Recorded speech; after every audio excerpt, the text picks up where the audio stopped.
정치가였고 용사였고 그리고 군대의 장관이었죠. 왕이었죠. 그러나 다윗의 가장 큰 정체성은 예배자였습니다. 워시퍼. 어디에 있든지 무엇을 하든지 누구를 만나든지 그는 예배자였습니다.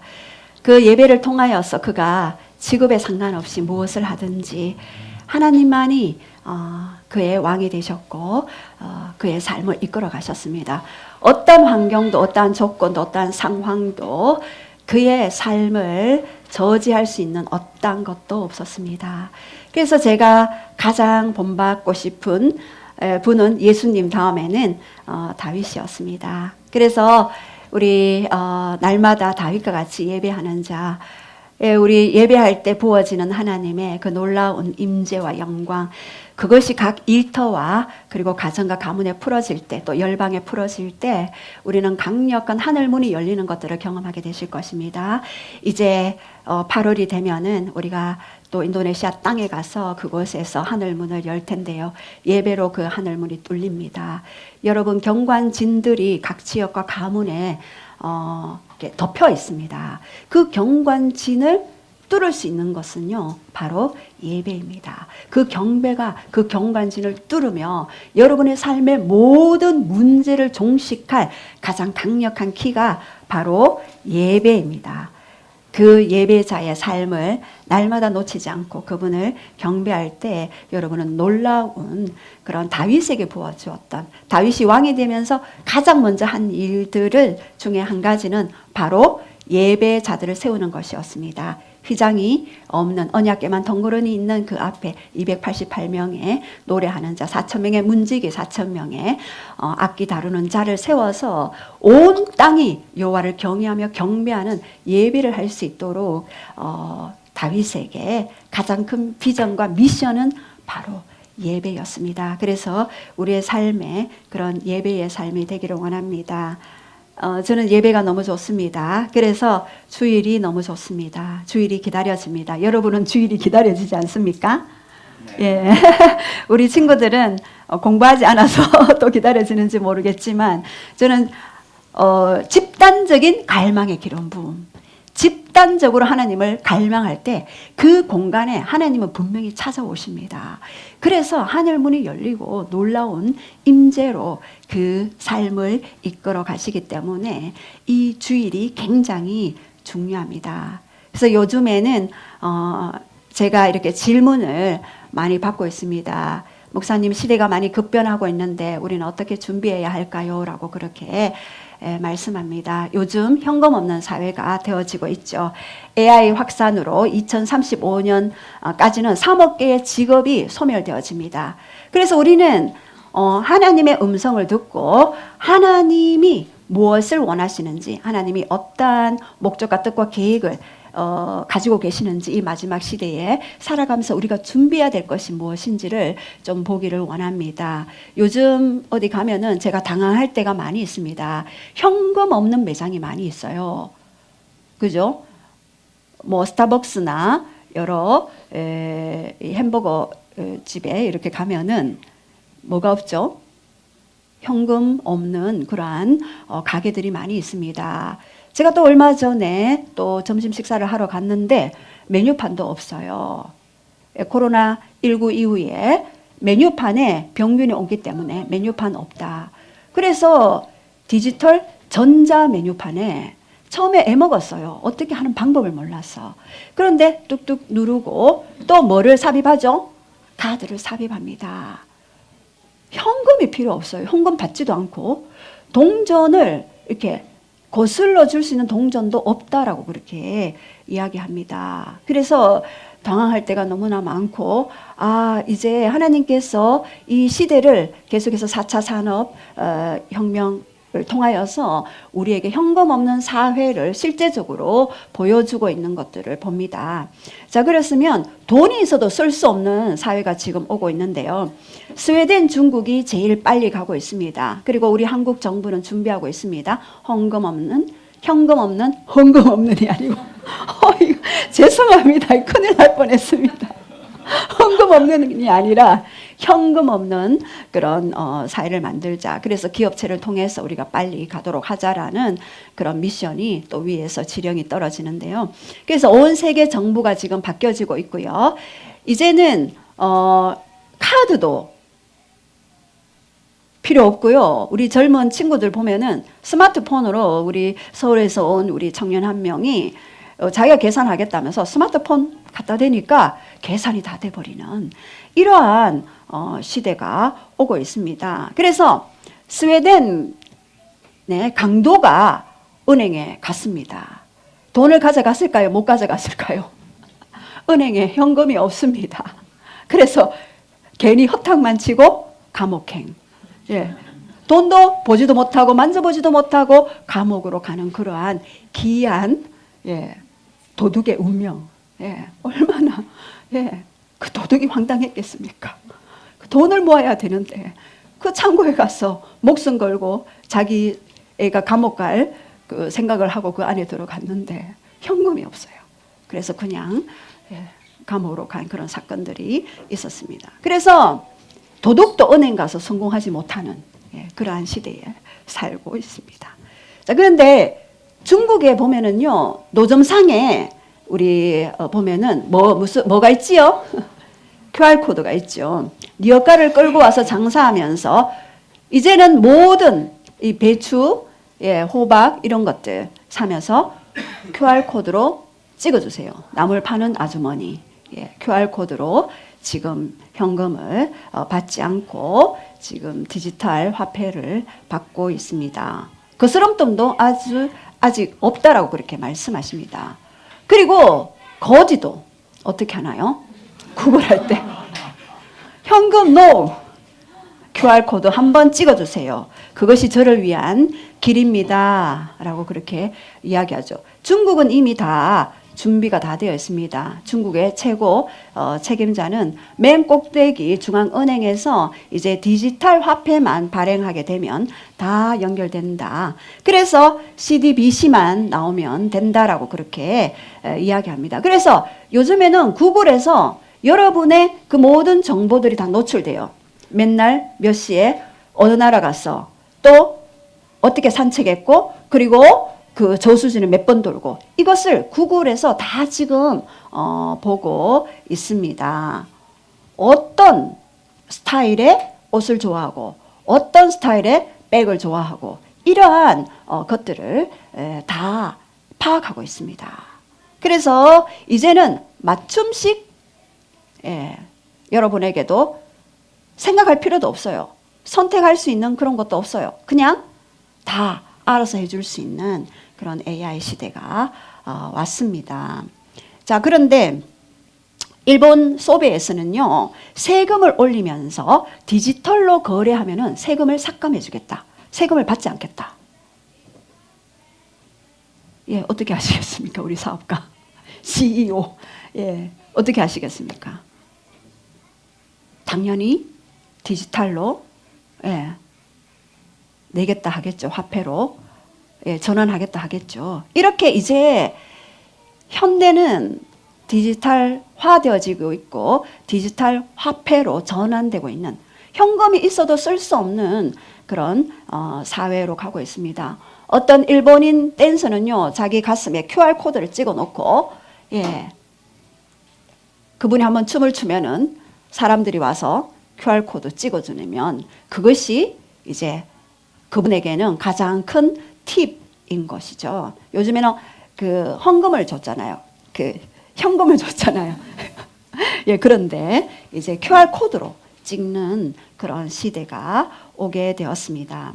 이제 코로나 팬데믹 이후에 동전이 없어졌죠. 10원짜리 동전 하나 만드는데 어마어마한 돈이 들어갑니다. 2022년 동전 발행액이요. 258억 9,800만 원. 10원짜리 동전 만드는데 얼마나 큰 손실이 오겠습니까? 그래서 점점 정부에서도 이제는 동전을 없애고 현금을 없애자 하는 그런 추세로 가고 있습니다. 자, 이렇게 모든 것이 디지털화되면은 탈세할 수 없습니다. 뇌물 줄 수 없습니다. 세금 고스란히 내야 되겠죠. 자금 세탁할 수 없겠죠. 이러한 이제 디지털화가 되어지는 디지털 현금 사회가 될 수 있는, 그래서 모든 회계의 투명성이 그 출처가 바르지 못하면 이제는 돈을 벌 수 없는 그런 시대로 점점 가고 있습니다. 그리고 분실과 도난의 위험이 있을까요? 없습니다. 인공위성에서 다 관리하기 때문에 분실할 수도 없겠죠. 다 찾게 됩니다. 이렇게 빅데이터에서 내 생활 정보가 다 노출이 되어지고, 그리고 구글에서 다 어느 나라 어느 도시 가는지 다 조사가 되어지기 때문에 이제는 나의 사생활이 없는 시대가 되어지고 정부에서 통제되어지는 그런 전체주의 사회로 가고 있는 그런 시즌 가운데로 들어가고 있습니다. 예, 그래서 CBDC 많이 들어보셨죠? 우리 CBDC란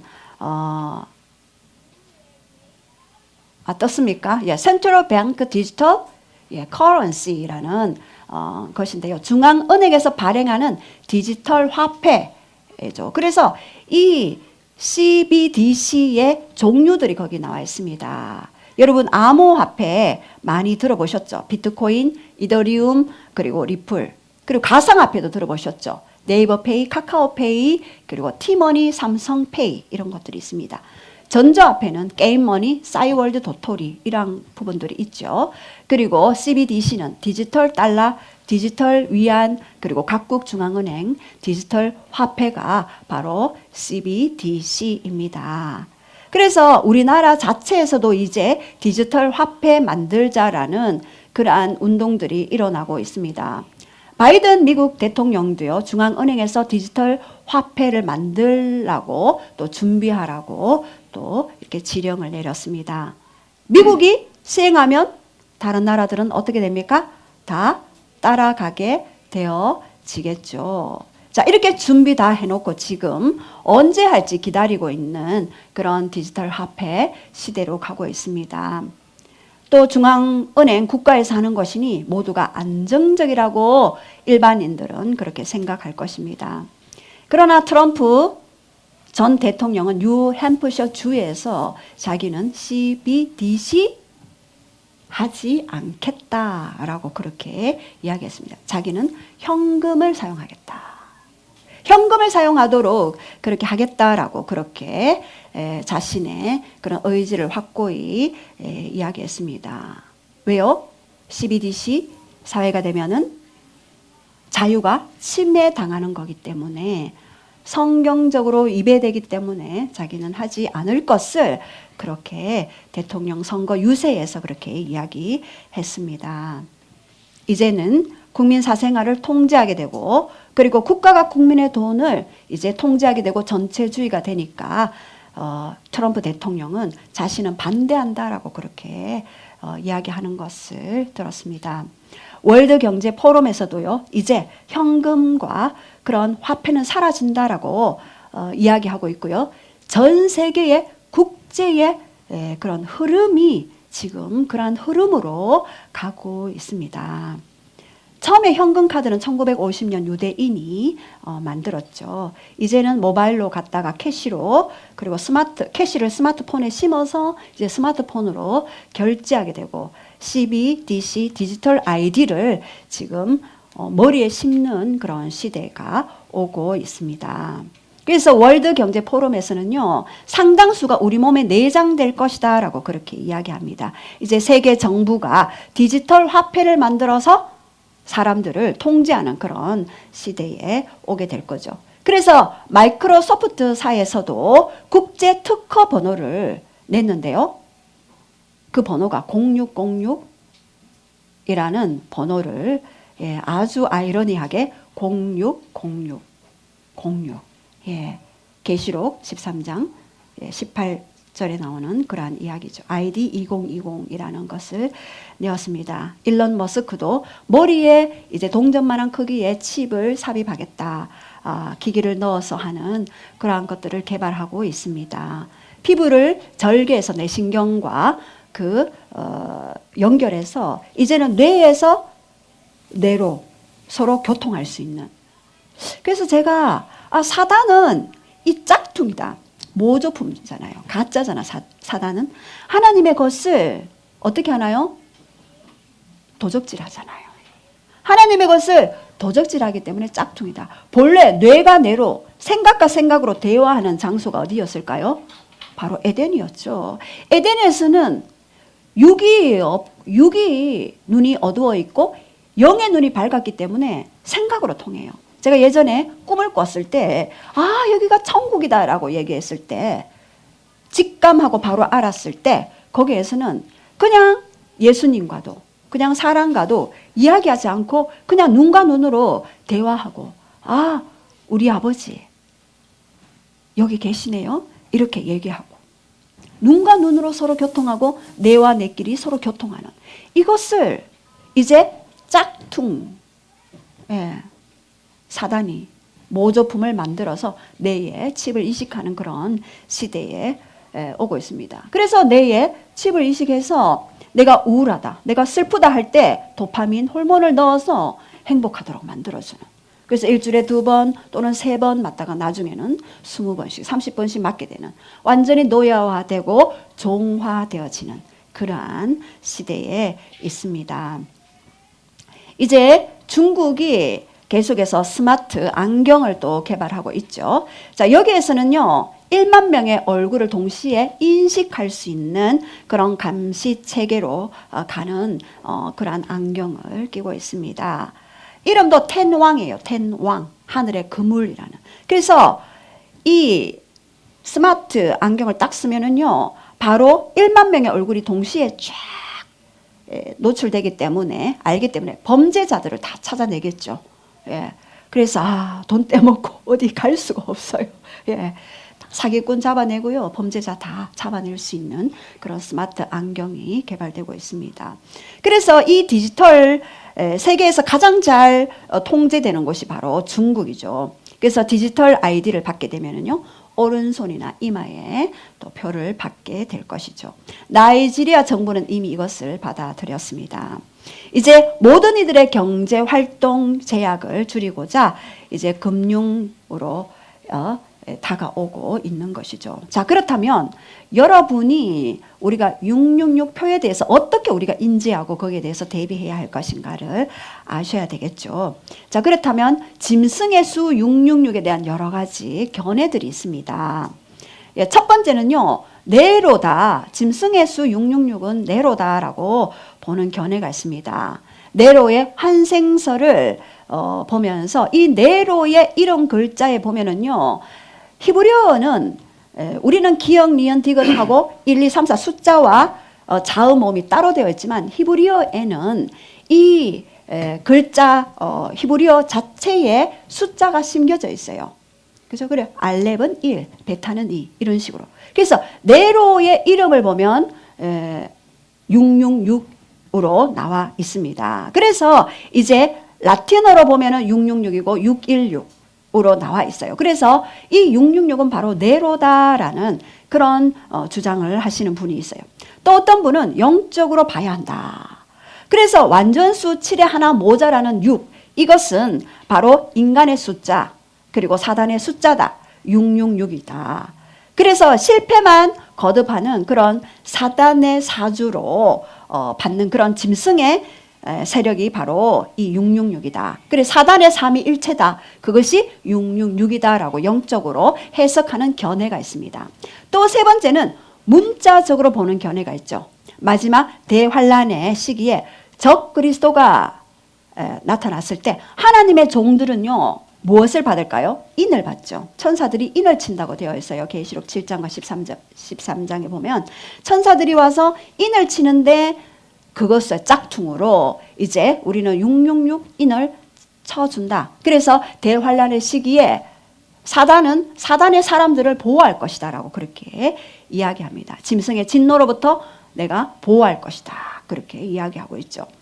자, 그렇다면 네 번째, 적그리스도 통제표, 화폐의 역할로 보는 이유는 있습니다. 첫 번째는요, 짐승의 수와 관계가 있는데요. 우리 18절, 우리 다 함께 계시록 13장 18절 다 함께 선포하시겠습니다. 시작. 지혜가 여기 있으니 청명한 자는 그 짐승의 수를 세어보라. 그것은 사람의 수니 그의 수는 666이니라. 예, 이것은요 바로 짐승의 수. 17절에 보면 그 이름의 수 666이라고 나와 있습니다.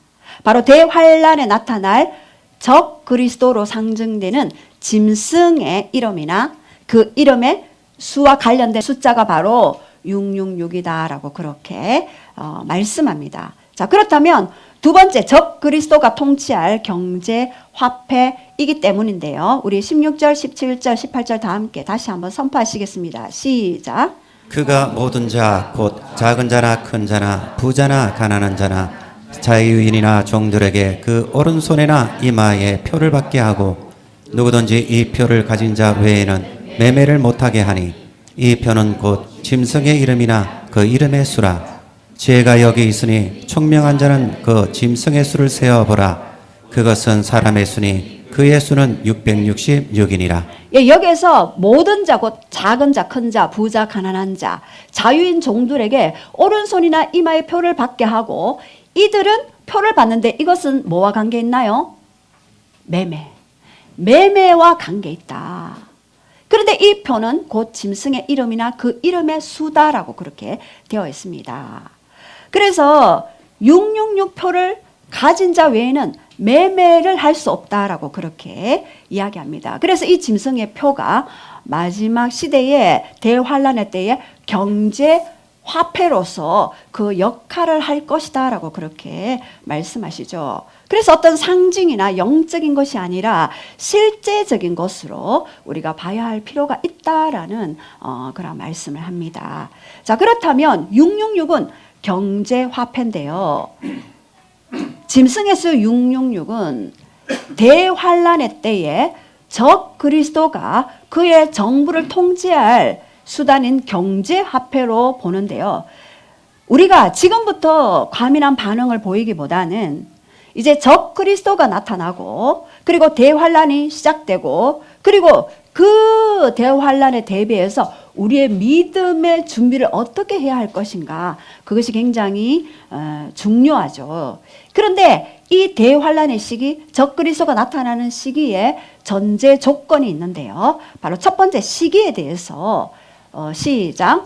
임박한 재림을 앞둔 대환란의 때. 예, 임박한 재림을 앞둔 대환란의 때에 이제 적극적으로 이 경제 화폐가 이런 통제의 수단으로 쓰여지고 이러한 부분들 그리스도인들을 이제 색출해내는 그러한 일들이 있게 되는 것이죠. 자, 그렇다면 목적은요. 적 그리스도의 통치를 위한 것이므로 그가 나타나야 함. 예, 먼저 적 그리스도가 사람들을 통제하기 위한 통제 수단으로 경제의 영역을 잡게 되는 거죠. 그래서 경제를 통제하기 위해서는 바로 이런 디지털 화폐를 666표를 몸에 삽입하거나 이렇게 새겨야 된다라고 그렇게 이야기하죠.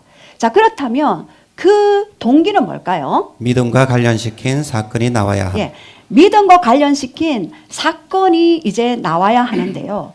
이 모든 666표는요. 그리고 우리의 모든 삶의 영역에서는요. 이 경배와 관계가 되어집니다. 우리가 누구를 섬길 것인가? 경배죠. 월십이죠. 예배잖아요. 그런데 이 예배가 누구를 섬길 것인가? 우리가 하나님을 섬길 것인가? 아니면 우리가 경제, 만몬의 거대한 신, 돈을 섬길 것인가? 그래서 우리의 가장 약점이 바로 뭡니까? 돈이잖아요. 그래서 적 그리스도는 우리의 돈에 대한 약점을 알기 때문에 그를 하나님보다 더 높은 수준으로 올려놓고 마치 그 다니엘서 6장 10절에 다리오 왕이 금신상을 만들어 놓고 왕외에 다른 신에게 절하는 자를 30일 동안 보면서 절하는 자를 사자굴에 던져 놓겠다라는 왕의 조서에 어인을 찍어서 내어 놓았듯이 바로 적 그리스도도 하나님 외에 다른 신, 만몬을 섬기는 자들을 이제 만들어 내겠다라는 것이죠. 그래서 그것이 바로 우리 누구를 경배할 것인가. 그래서 우리가 매일매일 경배 영역을 훈련하는 것이 중요합니다. 자, 수단은 뭡니까? 매매 수단이어야 함. 예. 수단은 바로 적 그리스도가 나타날 때는 매매 수단을 통하여서 우리가 물건을 살 수 없으면 어떻게 됩니까? 우리의 가장 약점이 물건을 살 수 없는 거죠. 물건을 살 수 없으면 먹을 수도 없고 입을 수도 없고 모든 것이 마비가 되기 때문에 바로 그러한 부분들이 있습니다. 그래서 우리가 이것이 문자적으로 해석한 것인가 아니면은 내로라고 생각하는 것인가 아니면 이것을 영적으로 해석하자 상징으로 해석하자 아니면은 말씀 그 자체로 보자 라고 여러 가지 해석들이 있지만 이제는 우리는 서로 다르다고 해서 비판하기보다 말씀으로 돌아가서 그 말씀이 어떻게 말씀하시는 건지 우리가 더 깊이 말씀 가운데 묵상하면서 주님과 더 깊은 교제 가운데 나아가야 하겠죠. 그래서 우리는 이러한 여러 가지 적 그리스도가 나타날 그 시즌 앞에서 지금은 우리에게 잠시 몇 년 동안 추수의 시즌을 계속해서 준다는 감동을 주십니다. 그래서 이미 선교학적으로는 거의 다 모든 민족에게 복음이 전거되어야 그제야 끝이 오는데 선교사님들을 만나보면요 거의 이제 온라인을 통하여서도 많은 부분에서 프론티어 그러죠. 미전도 종족의 복음이 계속해서 증거되어지고 이제 얼마 남지 않았습니다. 그래서 지금 강력한 선교적인 그런 하나님의 추수가 일어나고 있는 것입니다.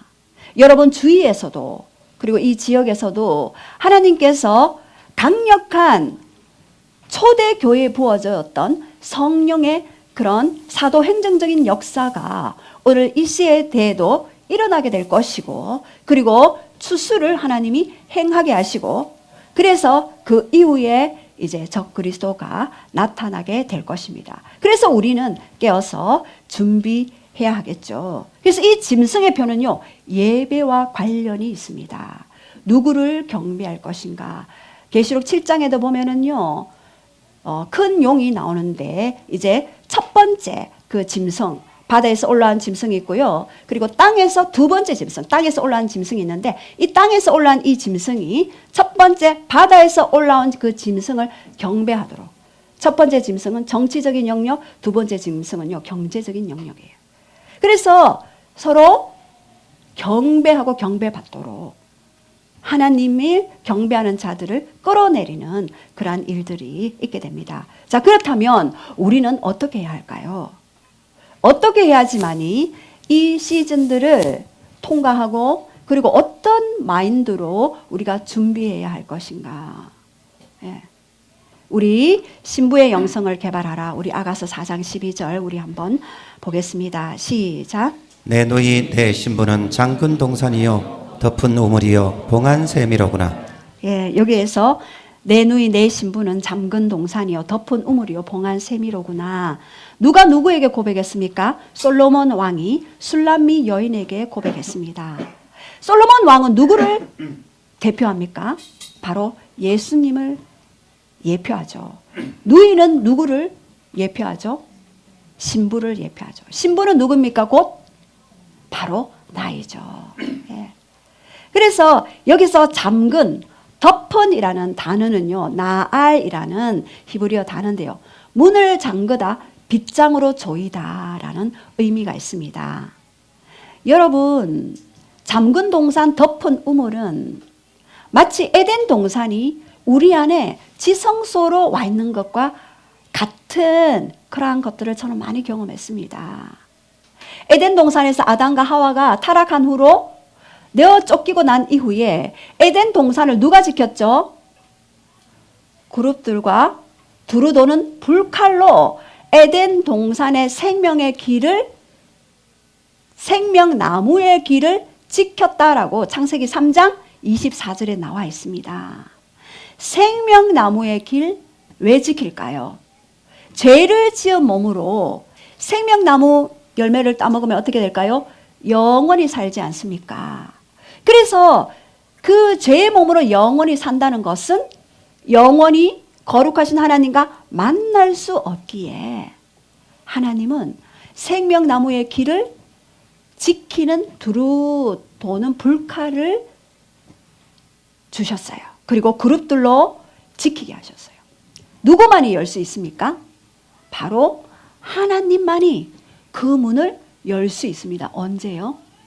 예수님의 재림의 때에 그 문은 열려지고 우리는 영원한 새하늘과 새 땅인 그 영원한 에덴으로 다시 돌아가게 될 거라는 감동이 왔습니다. 그래서 저는 너무나 이 기대되는 그러한 일들이 되어진다고 생각을 했습니다. 여기서 덮은 잠긴이라는 이 동사들을 보면은요, 이제 그 길을 막아놓은 사람만이 열 수가 있죠. 문을 잠그다. 빗장으로 완전히 조였기 때문에 그 문고리를 밖에서 열 수 있도록 고대의 왕들은 자신의 정원을 만들어 놓았어요. 그래서 그 정원은 왕들만이 갈 수 있도록 그 정원을 관리하도록 했습니다. 누구도 그 정원에는 들어갈 수 없었어요.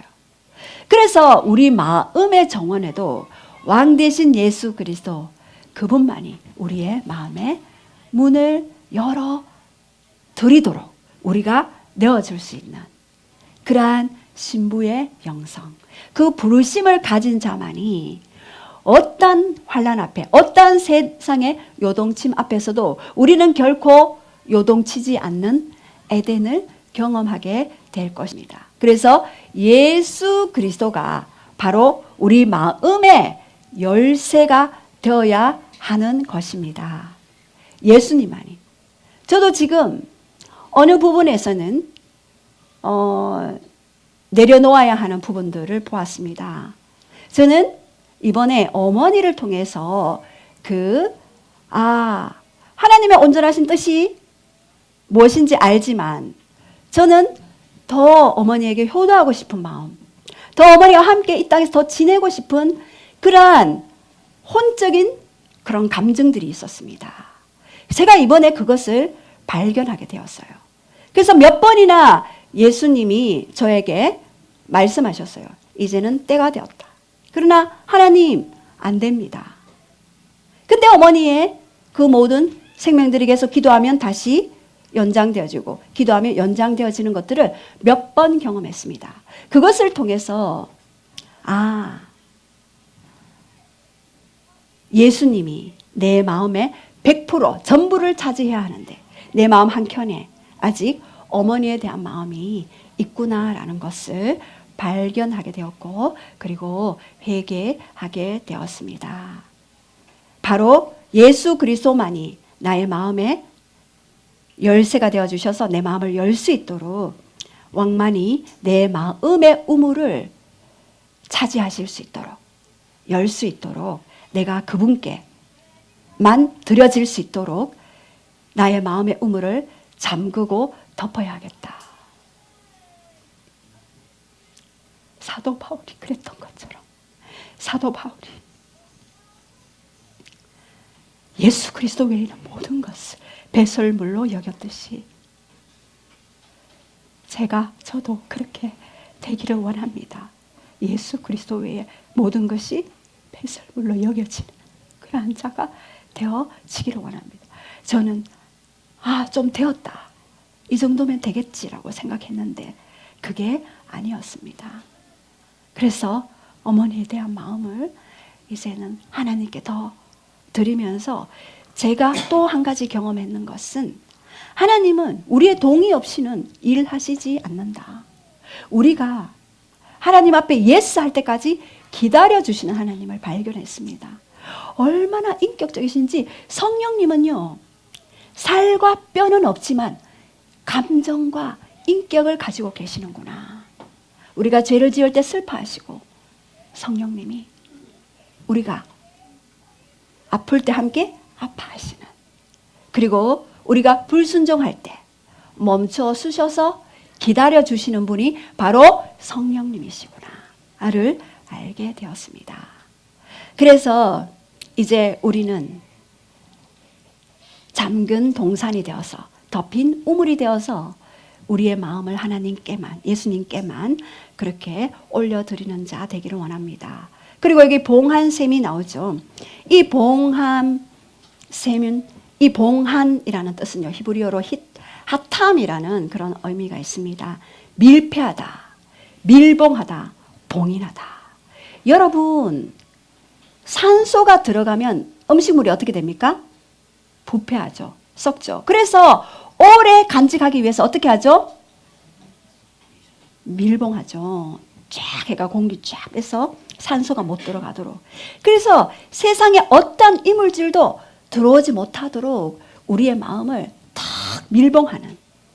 그래서 어떠한 이 세상에 산소가 들어오지 못하도록 오직 천국의 산소만 들어와서 우리의 마음이 온전한 그러한 밀폐된 하나님만이 차지하실 수 있도록 우리의 마음을 들여지는 그러한 자. 그래서 이 봉해진 것을 열 수 있는 분은 누구시라고요? 오직 예수님만이 이 봉해진 것을 열 수 있는 열쇠를 가지셨습니다. 그분이 계시록 20장 1절에서 무저갱의 열쇠를 가지셨다. 무저갱의 열쇠는 뭡니까? 용과 뱀과 사단과 마귀를 잡을 수 있는 그 열쇠를 가지셨다. 그리고 이사야 22장 22절에도 다윗의 집의 열쇠를 가지셨다. 이 다윗의 집의 열쇠는 뭐죠? 열면 닫으리가 없고 닫으면 열리가 없는 그 열쇠입니다. 그리고 계시록 1장 18절에 보면은요, 사망과 음부의 열쇠를 가지셨다. 그래서 그분만이 우리에게 생명을 주실 수 있고 그분만이 우리에게 능력을 주실 수 있는 분이다. 그리고 계시록 3장 7절에 또 다윗의 열쇠가 나오죠. 그분만이 우리의 닫힌 문을 열 수 있는 그런 키를 가지신 강력한 그러한 주인이 되시는 것을, 왕이 되시는 것을 우리가 선포하며 나아가기를 원합니다. 자, 그렇다면 닫힌 봉한 그러한 샘이 되고 우물이 되고 잠근 동산이 되어지는 우리 신부의 마음을 가진 우리를 통해서 함께 협력해야 할 일들이 바로 이사야 56장 7절입니다. 바로 내가 곧 그들을 나의 성산으로 인도할 것이고 그들의 번제와 그들의 예배를 내가 받을 것이고 그들을 내가 기도의 집으로 사용할 것이다. 이제 올해는 우리가 더 기도의 피치를 올려야 할 시즌입니다. 제가 올해 받은 말씀 중에 이사야 54장 2절과 3절 말씀이라 그랬잖아요. 우리의 장막터가 넓혀지는데 우리의 처소의 휘장을 아끼지 말고 널리 펴고 너의 줄을 길게 하여 너의 말뚝을 견고케 할 것이다. 그래서 우리는요, 예배의 휘장을 굉장히 넓혀야 할 것이고 예수 그리스도 안에 말뚝을 견고히 받기 위해서는요, 반드시 기도가 그리고 말씀이 양 날개를 가지고 우리는 창공으로 날아오르게 될 것입니다. 그래서 기도로 우리는요, 하나님과 동력해야 돼요. 제가 이번에 철저하게 제가 노하니까 하나님이 일을 못 하시더라고요. 얼마나 제가 놀랐는지 몰라요. 이 정도입니까, 하나님이? 이 정도로 인격이십니까? 어느 누가 이렇게 우리를 존중하십니까? 어느 누가 내가 노하고 내가 싫다 하면 일을 행하지 못하시는 그 하나님? 그분의 놀라운 사랑과 인격을 맛보면서 제가 예전에 있던 그 요양원에 늘 가면 마음이 아팠어요. 우리 어머니를 모셔와야 된다. 저기 눕혀놔서는 안 된다. 최소한 운동할 수 있는 곳으로 가야 한다는 마음이 늘 저에게 있었습니다. 근데 여호와를 기뻐하라 저희 마음의 소원대로 이루리라. 갑자기 병원으로 이송하게 되었죠. 종합병원으로 이송하게 되었는데 열이 났고요. 제가 그날 찾아갔을 때 어머니가 갑자기 경련을 일으켰어요. 그래서 그 원장님이 딸이 오니까 왜 경련을 일으킵니까? 그래서 119를 불러가지고 이제 응급실로 갔죠. 그리고 어머니가 말씀하셨어요. 가자. 어디로요? 집에 가자. 그러시더라고요. 어느 집요? 우리 집입니까? 천국 집입니까? 이렇게 물었죠. 그러니까 어머님이 둘 다. 그러면서 거기에서도 막 격려를 막 일으키시더라고요. 그런데 열이 많이 났죠. 우리 동서가 K 종합병원에 수간호사 바로 밑에 간호사죠. 그래서 어머니 차트를 그 간호사님한테 받아서 쫙 보더니 열이 날 수치가 아니래요. 형님, 이거는 열이 날 수치가 아니에요. 이거는 하나님이 하셨어요. 형님의 마음의 소원을 들어주고자 하나님이 이 열이 나게 하신 것 같다. 이 수치로는 열 날 수치가 아니다. 참 신기하다. 와, 그렇게 이야기하는 것들을 들었습니다. 그래서 하나님이 얼마나 우리를 아끼시는지, 우리를 사랑하시는지, 우리를 존중하시는지 그거를 알면은요, 우리는 날마다 기도의 집으로서의 그 기능을 하게 될 것입니다. 그래서 전국에는 우리가 아모스 9장 11절에 첫 이 교회를 세우면서 여러분들을 향한 하나님의 그 비전의 그 말씀을 다시 한번 돌이키게 하셨습니다.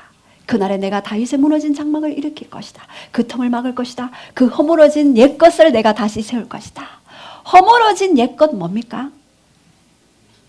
다윗의 예배, 다윗의 갈망, 다윗의 사랑.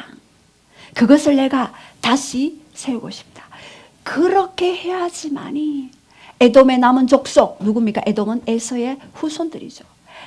열방에 있는 족속들이 돌아올 때까지, 그리고 만국을 기업으로 얻을 때까지 다윗의 장막을 내가 다시 일으키기를 원한다. 그래서 사도행전 15장에도 야고보 사도를 통해서 다윗의 장막을 다시 일으킬 것에 대한 하나님의 비전, 그것은 다윗의 비전이 아니었고 하나님의 비전과 하나님의 목적이었습니다. 그래서 우리는 이제 이 땅에 마지막 시대에 세상은 어떻게 흔들리가고 경제는 어떻게 흘러갈지라도 우리는 하나님과 연합하여 한 부르심 안에서 함께 하나님의 그 말씀에 동력하며 그렇게 나아가는 그러한 자가 되기를 원합니다. 이제 우리 함께 기도할 때